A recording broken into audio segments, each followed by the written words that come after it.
እኔ ኃጢአተኛ ነኝ ተውኝ ለብቻዬ ስለ ኃጢአቴ ላልቅስ በጌትነት ክብር ፊት የረከሰች አፌን እንዴት እገልጣለሁ? እኛ ደፋሮች አይደለንም? ለእግዚአብሔር ስንጸልይ ወደ እግዚአብሔር ስንጮህ ደሞ ከኛ ብሶ አልሰማንም እንላለን አይደል?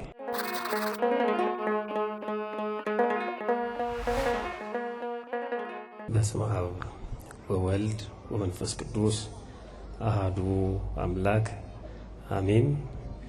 ክቡር አባታችን ሰባቴ አባ ወልደ ማርያም የዚህ ታላቅ እና ጥንታዊ ገዳም አስተዳዳሪ፣ ክቡራን እና ንዑዳን አዕይንተ እግዚአብሔር ካህናት፣ ሊቃውንተ ቤተክርስቲያን አባቶች እና ወንድሞች፣ በዚህ በተቀደሰ ቦታ ከሩቅ እና ከቅርብ ተገኝታችሁ እግዚአብሔርን ደጅ የምትጠኑት የእግዚአብሔር ልጆቹ የጻድቁ አባታችን የአቡነ ተክለ ሃይማኖት ወዳጆች ምእመናን እና ምእመናት እንዲሁም ሕፃናት በቅድሚያ በልዑል እግዚአብሔር ስም እንደምን ሰነበታችሁ?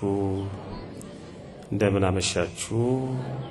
አሜን። ሳይገባን ኃጢአታችንን ሳይመለከት በቸርነቱ በእድሜያችን ላይ ችን ሰዓት ጨምሮ በዚህ በተቀደሰ ቦታ ሰብስቦ እንድንማማር ከጻድቁ ረድኤትና በረከት እንድንሳተፍ ጊዜውን ጤናውን ሰጥቶ የፈቀደልን የአባቶቻችን የቅዱሳን አምላክ የእኛም አምላክ ፈጣሪያችን ልዑል እግዚአብሔር ክብር ምስጋና ይግባው።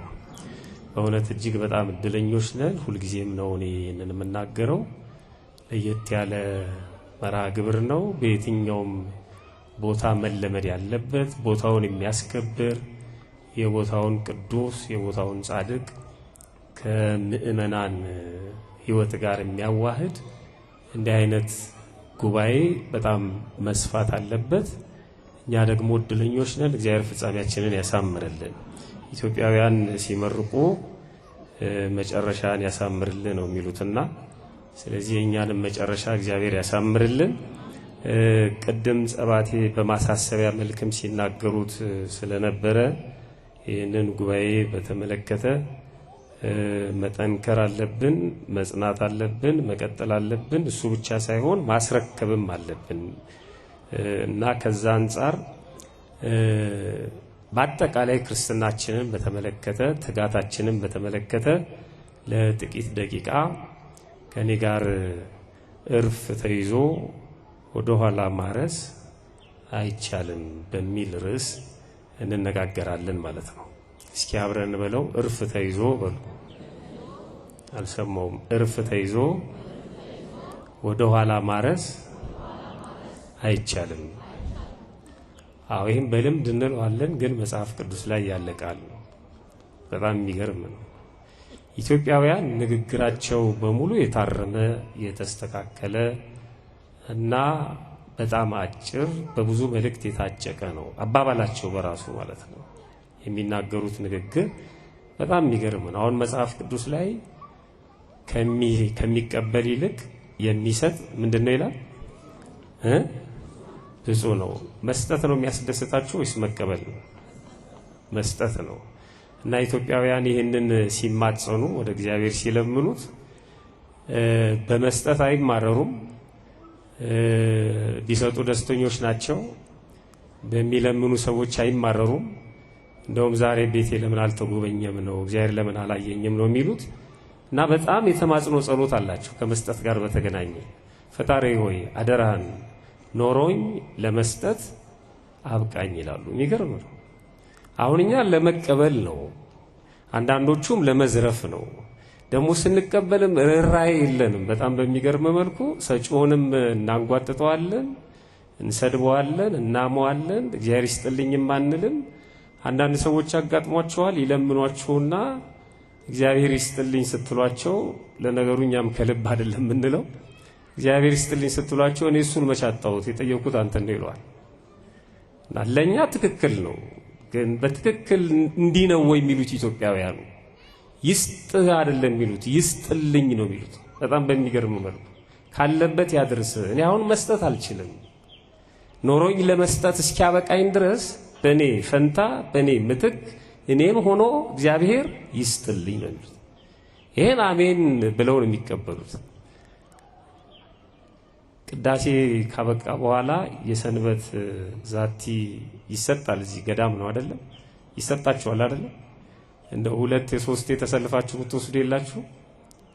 ከቅርቡን ጀምር ብዬ አንድ አይበቃንም ወይ? ደግሞ 2 ሆነን አንድ ተቀብለን ለ2 ተካፍለን ብንሄድ መድኃኒት አይሆን? ግን 3 ተሰልፈን ስንወስድ የ2 ሰዎችን ኮታ ወስደናል ማለት ነው። እናውቀዋለን። ልክ እነዛ 2 ሰዎች ተሰልፈው መጥተው ሊቀበሉ ሲሉ የለም ይላሉ ማዋይ ማለት ነው። ለምን? ሌሎች ሰዎች ወስደውታል ደርበው ማለት ነው። ታስቡታላችሁ? ይሄን መቀበል ብቻ ነው እንጂ መስጠት አንፈልግም። እና ብዙ ነው አባባላቸው። ግን ዛሬ ይሄ ለምንድነው ይሄንን ያነሳሁት?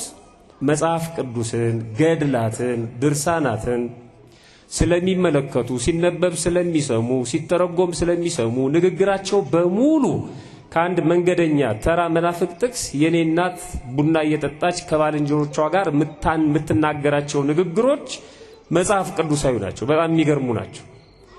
እና ይሄን እንለዋለን። ስንለው ግን ዝም ብለን አይደለም ነው፣ መነሻ አለው። እያንዳንዱ አባባላችን ብታመጡ መነሻ አላቸው። ተርፎ ከሚቀር እድሜ አትንፈገኝ ይላሉ። በዘመኔ እኩሌታ አትውሰደኝ ብሏል ቅዱስ ጴጥሮስ። ብዙ ነው። እርፍ ተይዞ ወደ ኋላ ማረስ አይቻልም። እርፍ ተይዞ ወደ ኋላ አይሆንም፣ አይቻልም። መስራት፣ መክበር፣ ማፍራት ወደፊት ነው እርፍ ከተያዘ እንጂ ወደ ኋላ ማለት አይቻልም። ወደፊት ዞሮ የሚሰሩበትን ይዞ የሚጸርቁበትን ይዞ የሚጸርቁበት ቦታ ተገኝቶ ወደ ኋላ ማለት አይሆንም፣ አይሰድም ይላሉ ኢትዮጵያውያን። እርፍ ከተያዘ ወደ ኋላ ማለት አይቻልም። ራሱ እግዚአብሔርም አይወደውም። ምንም ምክንያት የለንም። ፊታችን ዞሯል፣ ቦታው ላይ ተገኝተናል፣ በእጃችን የጨበጥነው ነገር አለ። ለስራና በስራ የታሰብን ሰዎች ወደ ኋላ ማለት እንዳንችል ነው የሚነግረን። ይሄ ቃለ ተግሳጽ መጽሐፍ ቅዱስ ላይ ተጽፏል። የሉቃስ ወንጌል ምዕራፍ 9 ቁጥር 62 ላይ ስታነቡ እንደዚህ ይላል። ኢየሱስ ግን ማንም እርፍ በእጁ ይዞ ወደ ኋላ የሚመለከት ለእግዚአብሔር መንግሥት የተገባ አይደለም ይላል። እርፍ ከያዙ በኋላ ወደ ኋላ ማየት አይቻልም። ለምን? ወደ ኋላ ማረስ ስለማይቻል። እርፍ ከተያዘ ወደፊት ነው ማረስ ነው እንጂ ወደ ኋላ ማለት አይገባም። ይሄን ያለው ክርስቶስ ነው። ምክንያቱ ደግሞ በጣም የሚገርም ነው። በኋላ እናንተ ቤታችሁ በደንብ በትርጓሜውም በንባቡም ታዩታላችሁ። ንባቡን ብቻ ላስቀምጥ። የጠቀስኩት ጥቅስ ላይ የሉቃስ ወንጌል ምዕራፍ 9 ላይ ከቁጥር 57 ጀምረን ስናነብ እነሱም በመንገድ ሲሄዱ አንድ ሰው ወደ ክርስቶስ መጣና ጌታ ሆይ ወደምትሄድበት ሁሉ እከተላለሁ አለው ይላል። ይሄ የመጀመሪያው ሰው ነው። ኢየሱስም እንዲህ አለው፣ ለቀበሮች ጉድጓድ፣ ለሰማይ ወፎች መስፈሪያ አላቸው፣ ለሰው ልጅ ግን ራሱን የሚያስጠጋበት የለውም አለው ይላል። የሰው ልጅ እያለ ራሱን ይጠራል። የእኛን ሥጋ ፍጹም መዋሃዱን ለማጠየቅ ምትሃት አለመሆኑን ለማስረገጥ ማለት ነው። እኛን ለማዳን የእኛን ሥጋ ለብሶ የተገለጠ መሆኑን ለማስረገጥ ራሱን የሰው ልጅ እያለ ይጠራል። እና የሰው ልጅ ራሱን የሚያስጠጋበት የለውም አለው። ውስጡ የሆነ ስሜት ነበር። ሰውየው ግን በሚያውቀው በሚገባው ቋንቋ መለሰለት። ሁለተኛ ሌላ ሰው ቀረበና ሌላውን ደግሞ እንዲህ አለው ይላል። ይቅርታ፣ ሌላውን ደግሞ እንዲህ አለው፣ ተከተለኝ አለው። እርሱ ግን ጌታ ሆይ አስቀድሜ ልሂድና አባቴን እቀብር ዘንድ ፍቀድልኝ አለው። አብረው እየተጓዙ ነው። ጥያቄ የሚጠይቃለ ክርስቶስ ይናገራል። አብረው እየተጓዙ እያለ ጀምረዋል። እርፍ ላይ ናቸው ማለት ነው። እርፍ ይዘዋል። ከክርስቶስ ጋር መከተል ጀምረዋል። ስለዚህ አባቴን ቀብሬ እንድመጣ ፍቀድልኝ አለው ይላል። እንዲህ አለው ክርስቶስ፣ ሙታናቸውን እንዲቀብሩ ሙታንን ተዋቸው፣ ሙታን ሙታናቸውን ይቅበሩ ተዋቸው፣ አንተ ተከተለኝ፣ ሂድና የእግዚአብሔርን መንግሥት ስበክ አለው ይላል። ቀባሪዎቹም የሞቱ ናቸው፣ የሚቀበሩትም የሞቱ ናቸው። ብዙ አልደክምም እዚህ ላይ ማለት ነው። በህሊናቸው የሞቱ ሙታነ ህሊና ናቸው ማለት ነው። በእርግጥ ሰው ሞቶ ተሰብስበዋል። ቅድም እንደተነገረው ከዛ ከሞተው ሰው ያነሱ ናቸው እነሱ። ስራቸው እሱ ብቻ ነው፣ ቀብር ማሳመር፣ ለቅሶ ማሳመር፣ ስለ ስጋ መጨነቅ እንጂ ስለ ዘላለም ህይወታቸው ምንም የሚገዳቸው ሰዎች አይደሉም። ተዋቸው እነሱን አሉ። ቀጥሎ ደግሞ ሌላው ጌታ ሆይ እከተልሃለሁ አለ። ይሄ ደግሞ ከሁለቱ ሻል ያለ ሐሳብ ያለው ይመስላል። ማንም አልጠየቀውም። እኔ እንደነሱ አይደለሁም፣ እኔ እከተልሃለሁ፣ ካንተ ጋር ነኝ፣ በጭራሽ እርፉን መልቀቅ አልፈልግም፣ አብሬ ነው። እንዲህ አይነት ሰዎች አሉ። እኔ በፍጹም የሚሉ የማይደነግጡ እገሌ ካደ፣ እገሌ ከሃይማኖቱ ወጣ፣ እገሌ ከቤተ ክርስቲያን ተለየ ሲባሉ ስድብ የሚቀናቸው ድሮም እሱ እጠረጥረው ነበር አውቀዋለሁ ምናምን የሚሉ እና እኔ የተክለ ሃይማኖት ባሪያ፣ እኔ የጊዮርጊስ ባሪያ ብለው ራሳቸውን የሚያወፍሩ የቀድሞቹ ግን ይደነግጣሉ። የቀድሞ ኢትዮጵያውያን እገሌ እኮ ሃይማኖቱን ካደ ሲባሉ በስመ አብ ወወልድ ወመንፈስ ቅዱስ አበስኩ ገበርኩ ይሉና ፈጣሪ እኔንስ እንዴት ታረገኝ ይሆን? በጣም የሚገርሙ ናቸው። እንደ እገሌ ከካደ እኔስ የኔ ተራ መቼ ነው? አደራህን አይደለም እንድናገረው እንዳስበው እንኳን ጊዜ እንዳትሰጠኝ ይላሉ። በነዛ ጫማ ራሳቸውን ያስባሉ። ጎርፍ ሲወስደው ያዩ ምራቃቸውን አይተፉም። በጣም የሚገርሙ ናቸው። እኛ ስላቅ ሳቅ ነው፣ በእኛ ህይወት ውስጥ ሲከሰት የለንም፣ እንደነግጣለን። በጣም ከባድ ነው። ልክ እንደ ቅዱስ ጴጥሮስ ህይወት ነው። ይሄም ሰው ፎክሮ ጌታ ሆይ አለው፣ ያልተጠየቀውን እከተልሃለሁ አለው። ነገር ግን አስቀድሜ ከቤተሰቦቼ እንድሰናበት ፍቀድልኝ አለው። ሰውየው አካሉ ነው፣ ልቡ እዛ ነው ያለው። አሁን ዞር ዞር ብንል እንዲህ አይነት ሰዎች ብዙ ናቸው። አካላቸው ቁጭ ብሏል፣ ልባቸው ግን የለም። የያዙትን ስልክ እንኳን የሚጎረጉሩ አሉ፣ ጊዜ ማይሰጡ ለእግዚአብሔር ቃል ማለት ነው። በጣም የሚገርም።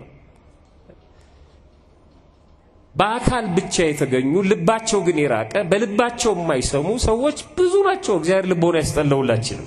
ግን ትዕግስቱ የሚገርም ነው። ቢሆንም ደግሞ እንዳይከፋችሁ፣ ሆስፒታል ደጅ ነው የወደቃችሁት። ህመምተኛ መሆናችሁ እናንተ ባታውቁ እንኳን በዚህ ደጅ ስለወደቃችሁ ቅዱሳን ያውቁታል። ዋናው ትልቁ ጉዳይ መስመሩ ላይ ነው ያለው።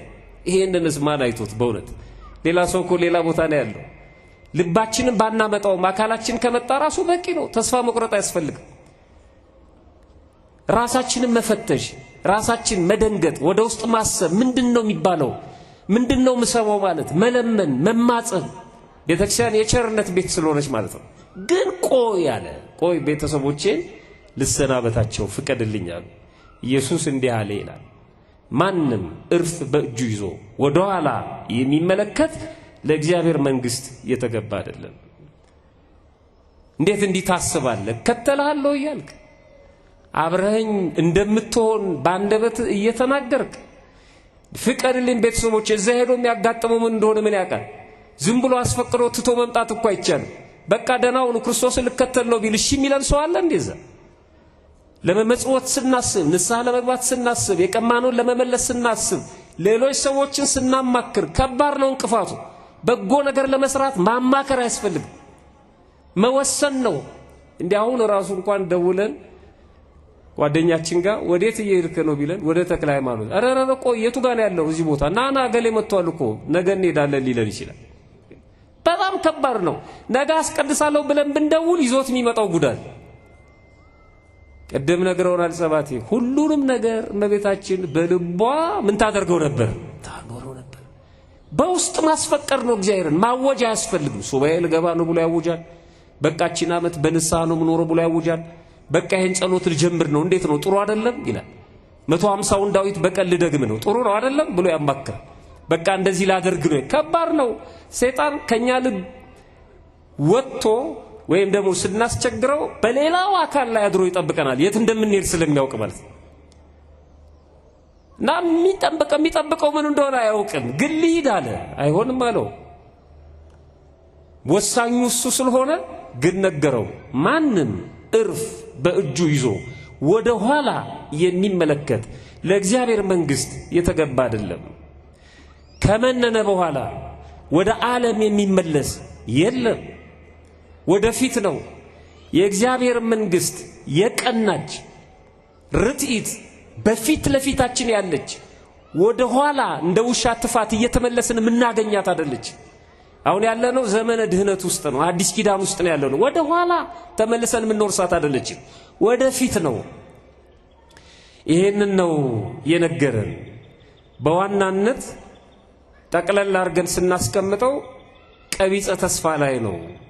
ተስፋ መቁረጥ፣ የጠበቅነውን ሳናገኝ ስንቀር ብዙ ሰዎች የጀመርነውን ጾም፣ የጀመርነውን ጸሎት፣ የጀመርነውን የቤተ ክርስቲያን ትጋት መመላለስ፣ የጀመርነውን አገልግሎት አቋርጡ ይለናል።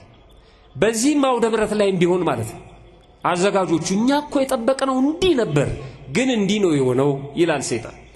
ተስፋ መቁረጥ ከተያዘ ተያዘ ነው። ቀሲስ ስንታየው የሚባሉ አንድ አባት አሉ ሲያስተምሩ ወደድክም ጠላህም ሁልህም ከሰይጣን ጋር ደም ተቃብተሃል ይላሉ።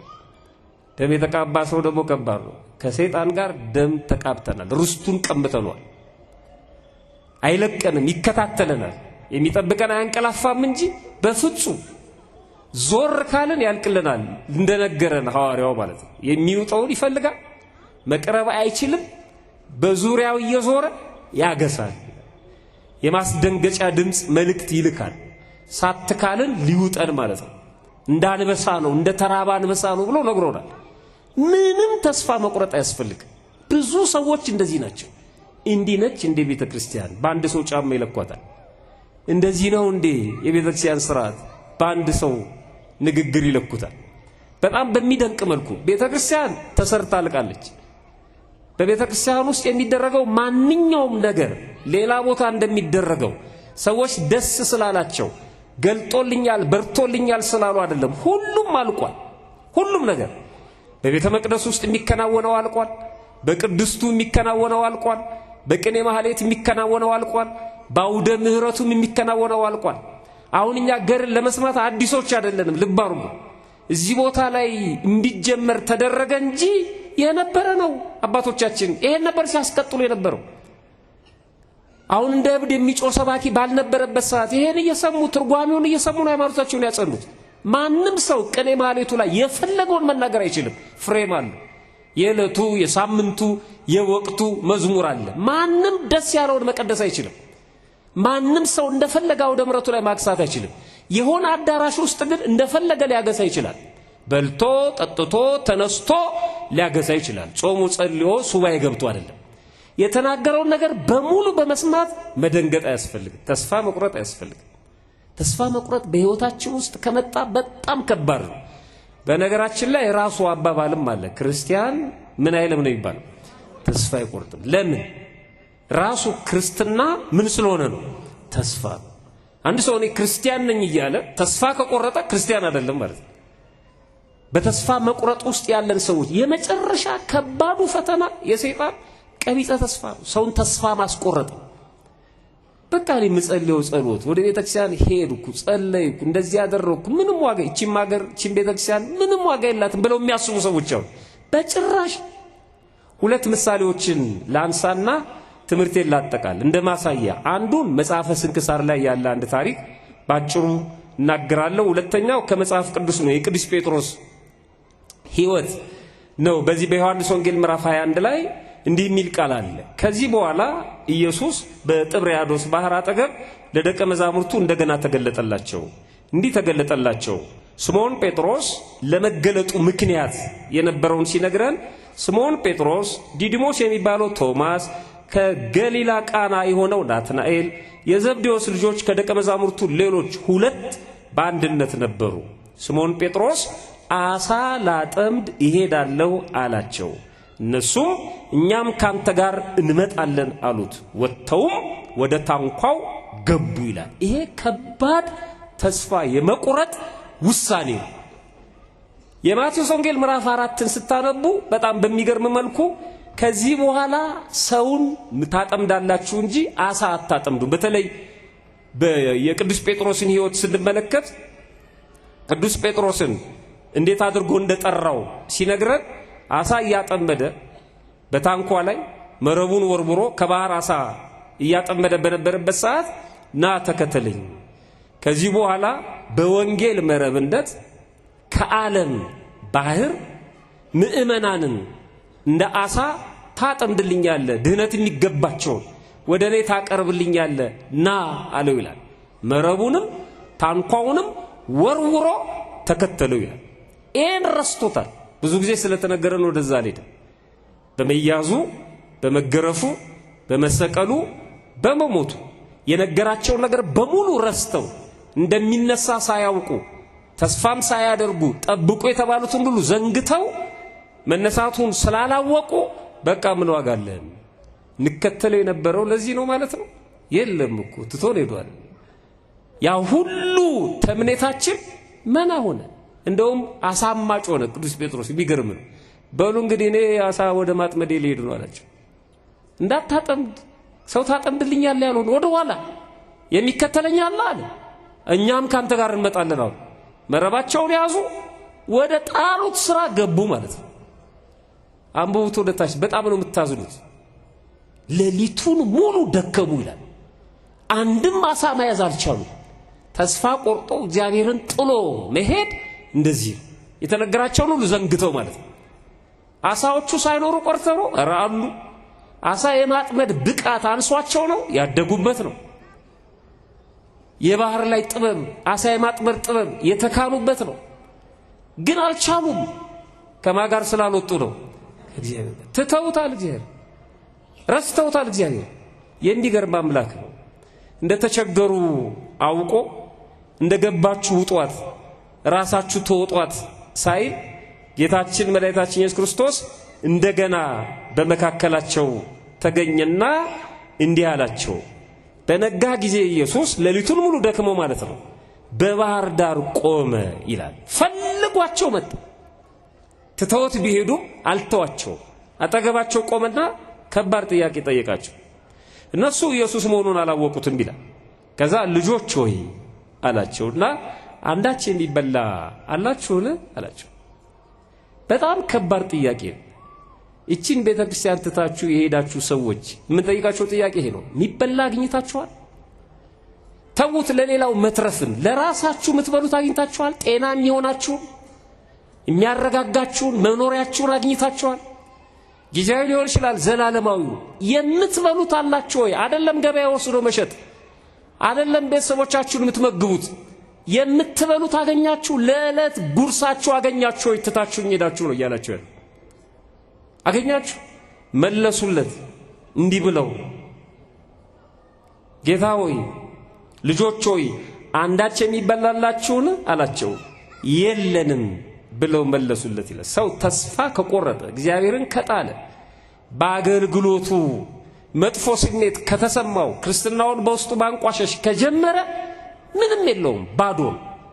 ግን የሚጥል አምላክ ስላልሆነ ተቀበላቸውና አምነውም ራሳቸውን ገልጠው ስለተናገሩ በሉ መረቡን በታንኳይቱ በስተቀኝ ጣሉት አላቸው። ቀኝ የማሸነፍ ቀኝ የበረከት የኃይል ምልክት ነው። ስትወጡ በቀኛው ላይ ነው በግራው ላይ ነው ትሉ አልሰማችሁ? አንድ ክፉ ሰው ግን እኔ በግራው ላይ ነው ብለዋል። ለምን ሲባል ቀኙ በጣም ይጨናነቃል ብዙ ሰው በቀኛው ላይ ስለሚል ስግብግብነት ነው። አዩ ለብቻው መሆን ስለሚፈልግ ማለት ነው። ግራው ደግሞ ምን እንዳለው የሚያውቀው ራሱ ብቻ ነው፣ የሄደበት ሰው ነው የሚያውቀው። እና በስተቀኝ ጣሉት ማለት ከኔ ጋር ማለት ነው። በስተቀኝ ጣሉት ማለት ከኔ ጋር አብራችሁ ስሩ ነው የሚላቸው። በስተቀኝ ጣሉት አላቸው። እነሱ እንደውም ተናገሩት፣ ጌታ ሆይ እኛ ሌሊቱን ሙሉ ደክመናል፣ አንድም አሳ አላገኘንም። ስላንተ ትእዛዝ ስላዘዝከን ግን እንጥለዋለን አሉት ይላል በሌላ ቦታ። እና የሱን ትእዛዝ ተቀብለው በስተቀኝ ጣሉት። የሚገርም ነው። 153 ትልልቅ አሳ መረቡ ውስጥ ገባ ይላል። እነዛ አሳዎች ነበሩ ከእግዚአብሔር ጋር ስላልሰሩ ነው። በዓለም ውስጥም ብዙ የሚኳትኑ ሰዎች አሉ። በቀቢጸ ተስፋ ውስጥ ነው እግዚአብሔርን ትተውት ስለ ክርስትናቸው ደንታ ቢስ ሆነው ዝም ብለው የሚደክሙ ማለት ነው። ከእግዚአብሔር ጋር መስራት ሲጀመር ግን እንደዚህ ነው። መረቡ አልተቀደደም ይላል በመጎተት ብዛት የተነሳ ማለት ነው። እሱ ብቻ አይደለም፣ ወደ ታንኳይቱ ሲገቡ ደግሞ የተጠበሰ አሳና ፍህም አገኙ ይላል። ወደ ውጪ ስንወጣ የቤቱን ስራ ደግሞ እግዚአብሔር ሰርቶ ይጠብቀናል ማለት ነው። በቤት ውስጥም በውጪም የሥራችንን መከናወንና በረከት የሚሰጠን አብረነው ስንሆን ከዛ በኋላ አይናቸው ተገለጠ አወቁት ይላል። እንደውም ራሳቸውን ሁሉ ወደ ባህር ከተው እርቃናቸውን ስለነበሩ በፊቱ መቆም አፍረው ማለት ነው ራሳቸውን ወደ ባህር እስከ መወርወር ደረሱ ይላል። አብሯቸው ተመገበ። ከዛ በኋላ ነው ከሱ ጋር መሆናቸውን የሚገልጥ ኃላፊነት ሁሉ ሲሰጣቸው የምናነበው ማለት ነው በቅዱስ ጴጥሮስ አማካይነት። ስለዚህ ተስፋ መቁረጥ ከባድ ነው። እኔ ድሮ ወደ ቤተክርስቲያን ከመምጣቴ በፊት እንደዚህ ነበር የምኖረው። አሁን ግን ፈተናው የበዛብኝ ወደ ቤተክርስቲያን ስመጣና አገልጋይ መሆን ስጀምር ነው ብለው የሚናገሩ ሰዎች አሉ። ልክ እንደ እስራኤላውያን ማለት ነው። ግብጽ ሳለን ይሻለን ነበር እንደሚሉት እርፍ ተይዟል። ወደ ኋላ ማረስ አይቻልም። አንድ ጊዜ መተናል፣ አንድ ጊዜ ክርስቲያን ሆነናል፣ አንድ ጊዜ ተመርጠናል፣ አንድ ጊዜ የእግዚአብሔር ልጆች ሆነናል። ይሄን ጸጋችንን በገዛ እጃችን ማስነጠቅ የለብንም። ምንም ኃጢአተኞች ብንሆን፣ ምንም ደካሞች ብንሆን ግን የመጨረሻ ተስፋ ቢስ መሆን ግን አይጠበቅብን። የካቲት 3 ቀን የሚነበብ አንድ ታሪክ አለ። እናንተ ቤታችሁ መጽሐፈ ስንክሳሩን ገልጣችሁ አንብቡ። አባ ያዕቆብ ይባላል። ማን ይባላል አልኳችሁ? አባ ያዕቆብ መናኝ ነው። ገና ከሕፃንነቱ ጀምሮ የመነነ ነው እና ወደ መንደር ያልወጣ የሴቶችን ድምጽ ያልሰማ የሴቶችን መልክ ያላየ በጣም ንጹህ ተሐራሚ ጿሚ ባህታዊ ነው። በብቸኝነት በተባቶ የሚኖር ማለት ነው። አንድ ቀን ሰይጣን አንዲት ሴት ላይ አደረና አስተዋለው ብላ መጣች ይላል እና ብዙ ተፈታተነችው። ነገር ግን ገሰጻት ይላል። ታሪኩ ረጅም ነው፣ እናንተ አንብቡት። ገሰጻት፣ ደነገጠች። ላይዋ ላይ ያለው እርኩስ መንፈስ ትቷት ሲሄድ ልክ በጻድቁ ገድል ላይ እንዳነበብ ነው ማለት ነው። ያኔ መክሮ አስተካክሎ ለንስሐ አበቃት ይላል እና ለብቻው 15 ዓመት ከሰው ርቆ ተቀመጠ ይላል። ሰይጣን ግን መፈታተኑን አላቆመም ይላል። በዛች ሀገር ከሚኖሩ ታላላቅ ሰዎች መካከል የአንዱን ታላቅ ሰው በሀብትም በስልጣንም ከፍ ያለ ሰው ልጁን አሳመማት ይላል። ሰይጣን ልጁ ላይ ሴት ልጁ ላይ አደረ። ሴት ልጁ በጣም ታመመች። ይጥላታል፣ ያንከባልላታል፣ ያስጮሃታል። እርኩስ መንፈስ ማለት ነው እና በዙሪያ ያሉ ሰዎች አባ ያዕቆብ የሚባል በተባቶ ለብቻ በምናኔ የሚኖር አንድ አባት አለ፣ ርቆ ከሰው ርቆ የሚኖር ማለት ነው። ለምን ወደሱ አትወስዳትም ብለው ነገሩት። እንደተባለውም ወደ አባ ያዕቆብ ይዟት መጣ። ማንም አያውቅም ይሄንን አሁን የሰይጣንን ተንኮል ማንም አይረዳም። አባ ያዕቆብ ተቀበላት። ወደ እግዚአብሔር ጸልዮ ያቺ ልጅ ዳነች። ሰዎች አሁን ለዚህ ባለጸጋ ምን አሉት? ወደ ከተማ ወደ አንተ ከተመለሰች ድጋሚ ሊይዛት ይችላል። እስከ ተወሰነ ጊዜ ድረስ ከዚህ ጻድቅ ሰው ጋር ትቆይ ልጅ አሉት። በዚህ ቦታ በዚህ ገዳም እስከ ተወሰነ ጊዜ ድረስ ትቆይ። እሺ አለና አንድ ብላቴና የሚያግዛት ትቶላት ያ ባለጸጋ ወደ ከተማ ተመልሶ ሄደ ይላል። መቀራረቡ መጣ ከዛ ጻድቅ መነኩሴ ጋር ማለት ነው። አብሮ መዋል አብሮ መሆን መጣ። ባጭሩ ተፈተነ፣ በዝሙት ወደቀ ይላል። በጣም ያሳዝን። ሰይጣን ቤት በኩል እንደሚመጣ እናቀው። እንዲህ አይነት አባቶችን እንዲህ አድርጎ የሚፈታተናቸው ከሆነ እኛ እኮ አንዳንድ ጊዜ እናበዛዋለን አይደል? ጸሎት እየጸለይኩ እንዴት መጥፎ ሐሳብ አስባለሁ ይላል እና ምን ልናስብ? እኛ እኮ ስጋዊ ያለ የምናየው ፊልም፣ የምንሰማው የምናነበው መጽሐፍ ገና ያልተለየን ሰዎች እኮ እና እንዴት አናስብም? ይሄን አለማድረግ ነው እንጂ እንዴት እንዲህ አይነት ሐሳብ ይመጣብኛል ማለት ይሄ በጣም ከባድ ነው። እና ተፈተነ። ይህ አባት ወደቀ፣ በጣም ደነገጠ። የሰይጣን ክፋቱ ደግሞ ያስጀመረ ያስፈጽማልና በዚህ እየተጸጸተ እያዘነ ያለ በቃ ይሄ ሰው ካወቀ ደግሞም ህዝቡም ካወቀ ሌላ ነገር ሊሆን ይችላል ብሎ እንዲጠብቃት የተሰጠችውን ብላቴና አብሮ ገደለው ይላል።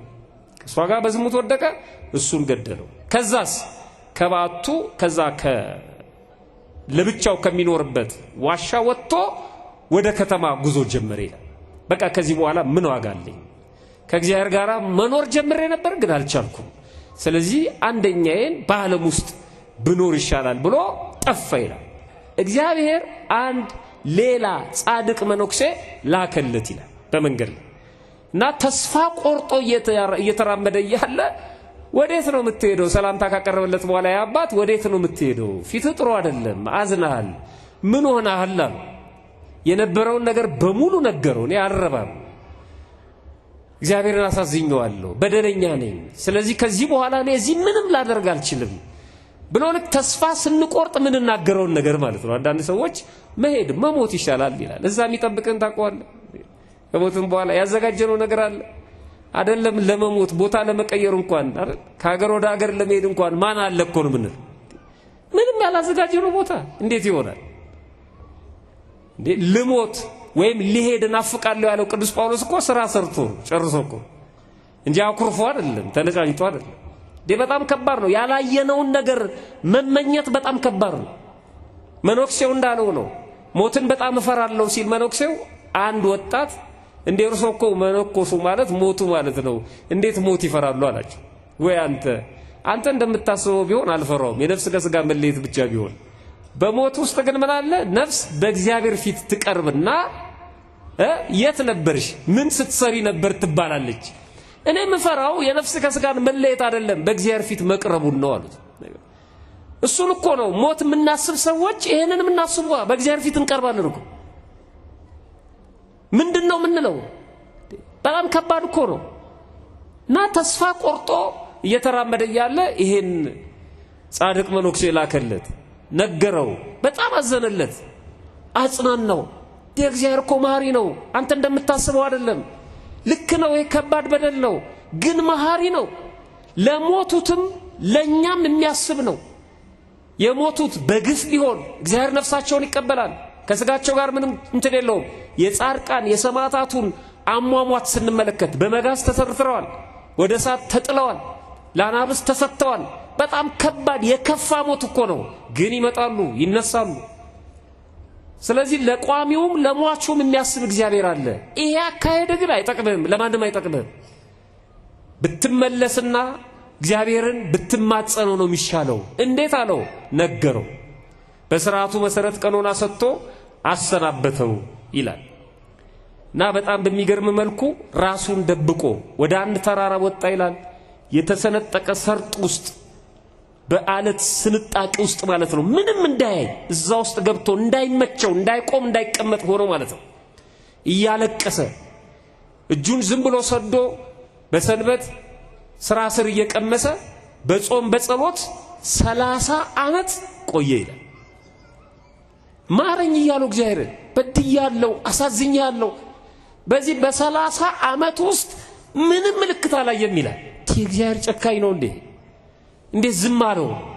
የሰውየው ጽናት የተጻፈው እኮ ዝም ብለን አይደለም እንድናነበው ነው። ምንም ተስፋ የሌለው ሰው ነው። እየለመነ 30 ዓመት ቆየ ይላል። እግዚአብሔር መሐሪነቱን ይቅርባይነቱን ለመግለጥ ስለፈለገ በዛች ሀገር ኃይለኛ ረሃብ እና ድርቅ እንዲሆን አደረገ ይላል። የዛች ሀገር ኤጲስቆጶስ የነበረው ማለት ነው በጣም ተጨነቀ እና እግዚአብሔር በራእይ ይሄን ረሃብ ድርቅ የሚያስወግደው የአባ ያዕቆብ ጸሎት ብቻ ነው። አባ ያዕቆብ ደግሞ እንዲህ አይነት ቦታ ላይ እንዲህ አይነት ሰርጥ ውስጥ ታገኘዋለህ፣ ሂድና እሱን አምጣውና ይጸልይልሃል። አዩ ክብሩን ሊገልጽለት ማለት ነው። ኤጲስቆጶሱ ወይም ጳጳሱ ወደዛ ወደ ተባለው ቦታ ሂድ እና ሰላምታ ከተለዋወጡ በኋላ እኛ ኃጢአተኞች ነን፣ ጳጳሱ ነው ልባሩ፣ እኛ በደለኞች ነን፣ ኃጢአተኞች ነን። በኃጢአታችን ምክንያት ሀገራችን በዝናብ እጦት እየተሰቃየች ነው። ስለዚህ አንተ እንድትለምንልን እንፈልጋለን አለው ይላል። እሪ አለ፣ ጮኸ። ይሄን አያውቅም እሱ። እግዚአብሔር ይሄን እንዳደረገ ምንም የሚያውቀው ነገር የለም፣ ቀድሞ የተነገረው ነገር የለም። እኔ እኮ በደለኛ ነኝ፣ እኔ ኃጢአተኛ ነኝ፣ ተውኝ፣ ለብቻዬ ስለ ኃጢአቴ ላልቅስ፣ ማን የነገራችሁ ብሎ እሪ አለ ይላል። እና አባ ያዕቆብ እንዳልተነገረው ስላወቀ እግዚአብሔር የነገረውን አንድ በአንድ ነገረው ይላል። ቅድም ጸባቴ ሲነግሩን የነበረው ነው። ቅዱሳን በእግዚአብሔር አይደራደሩ፣ የላከኝ እግዚአብሔር ነው፣ ይሄን ያለኝ እሱ ነው። ደነገጠ ይላል አባ ያዕቆብ። እንደዚህ ነው ነገሩ አለው። አዎ በጣም ጥሩ እንሂድ አለው። ህዝቡ በተሰበሰበበት ለመነ ይላልና ስንክሳሩ ላይ የጸለየው ጸሎት በጣም የሚገርም ነው። እንደዚህ ይላል አቤቱ በጌትነት ክብር ፊት የረከሰች አፌን እንዴት እገልጣለሁ አለው። እንዴት ነው እኔ ባንተ ፊት አንደበቴን ምከፍተው?